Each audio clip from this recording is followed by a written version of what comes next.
साथियों नमस्कार। आपके अपनी पाठशाला दलजीत सिंह ई पाठशाला में आपका स्वागत है। साथियों, जैसे कि आप सबको पता है 3 महीने का जो डीए का एरियर है उसके बिल जो अब बनने शुरू हो चुके हैं।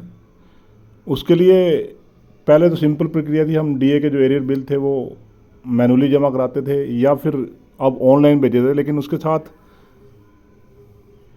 हमारा जो सैंक्शन थी वो हम मैनुअली जमा करवानी पड़ती। लेकिन इस बार एक नया उन्होंने अपनाया कि आपको डीए बिल बनाने हैं और डीए बिल बनाने के बाद आपको सैंक्शन भी ऑनलाइन ही जमा कराने। तो उसके लिए मैं पूरी प्रक्रिया आपको एक बार दिखाना चाहता हूँ कि कैसे आप अपने डीए के बिल बनाओगे और कैसे फिर आप जो है सैंक्शन को आप अपलोड करोगे। पहले आप चेकर पे जाओगे, चेकर पर जाने के बाद आप क्या करेंगे,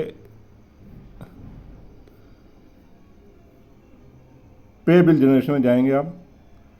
इसमें आ जाएगा डीए एरियर का ऑप्शन जो आप देखेंगे। डीए एरियर को दबाने के बाद जिस पे हेड से आपकी जिसकी भी पे निकलती, मान लो प्राइमरी सेक्शन है जेबीटीटी, तो एनपीएस के जैसे जो साथी कुछ उनकी अगर आप डीए एरियर बनाने जाते हैं तो आप पे कमीशन सेलेक्ट करोगे।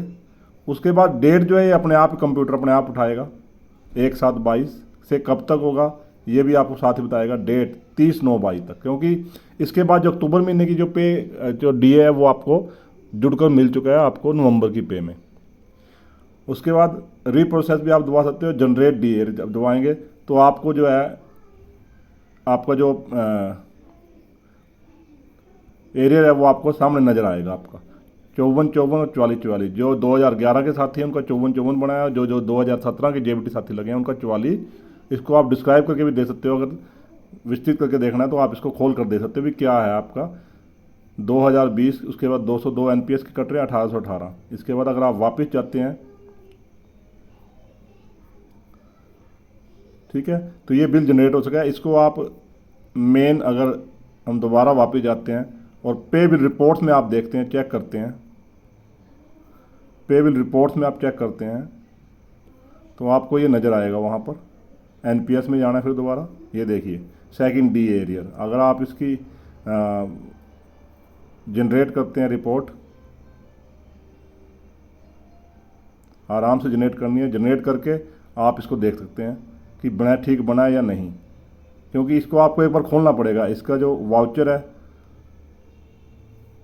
ये देखिए आपको सारा कुछ नज़र आएगा, सारा ड्यू और ड्रॉन कितना है, D due, D drawn, D arrear, और जीपीएस जो एनपीएस है वो आपको कितना कट रहा है, और डीए 4440 मैंने बताया, 5454। तो ये आपका जो है बिल जो है जनरेट हो चुका है। इसके बाद आपने जो है मेकर में लॉगिन करना है। मेकर में लॉगिन करके आपने मेकर की आईडी से अपलोड सेक्शन विभाग है जो, उसमें जाकर आपने सैंक्शन अपलोड कर देनी है। उसके बाद ये बिल जो है आपने भेजना है। सैंक्शन कैसे बनानी है उसका भी मैं तरीका आपको बता देता हूँ। सैंक्शन बनाने के लिए आप सिंपल क्या करेंगे, जैसे ये अगर इकट्ठे 2-3 टीचर हैं तो ये बनाई हुई है ऑफिस ऑफ ईएसएचएम जैसे बनी हुई है, ऊपर डिटेल लिख के नेम ऑफ एम्प्लॉय आ जाएगा, मंथ आ जाएगा, वाउचर नंबर, डेट, जिस हिसाब से वो बिल में बने हैं उसी हिसाब से आप उनका नंबर लिख लेंगे। जैसे मेरे पास ये 3 टीचर थे तो मैंने तीनों के एक, जो आपके पास टीचर जो अब ट्रांसफ़र हुए हैं तो जिस स्कूल से जब वो आया वो उसी स्कूल में ही निकलेगा। जैसे पिछले स्कूल में उनका जो 2 महीने का तो उनका पिछला निकलेगा, और जो अगर 30 सितंबर के बाद आपको 1 अक्टूबर को ज्वाइनिंग हुई है उनकी, तो 1 अक्टूबर से 30 अक्टूबर तक को तो आपके स्कूल में निकलेगा, पिछला 2 महीने का उनका पिछले स्कूल में निकलेगा। तो शो ही आपके पास उतने ही महीने करेगा जब आप ई सैलरी पर बिल जनरेट करेंगे। तो आप उसी हिसाब से अपनी सैंक्शन बना लेंगे।